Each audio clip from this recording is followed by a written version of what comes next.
আল্লাহ রাব্বুল আলামিন বলেন, ইন্নাল্লাহা আশতারা মিনাল মুমিনিনা আনফুসাহুম ওয়া আমওয়ালাহুম বিআন্না লাহুমুল জান্নাহ।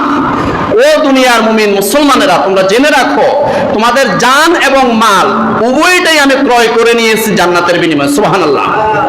এখন এই জান্নাতের বিনিময়ে জান এবং মাল, এখন জান আপনাকে আঘাত করবে, আপনার সন্তান, আপনার স্ত্রী আপনাকে আঘাত করবে, এই ভয়ে আপনি নামাজের নির্দেশ দেন নাই, তাহলে আপনি জান দিতে পারলেন না। আঘাতের ভয়ে আপনি উপদেশ দেন নাই। আসলে কি বুঝাইতে পারছেন ব্যাপারটা? দূরে বাদ দেন, আপনি ঘরে আসেন, ঘরে ঘরে আপনার ঘরের উদাহরণটা নেন না। তাহলে আপনি মসজিদে 20,000 টাকা দিচ্ছেন, এতিমখানায় 5,000 টাকা দিচ্ছেন, মাল ঠিক আছে, মাল দিতেছেন, কিন্তু জানটা দিতে পারেন নাই।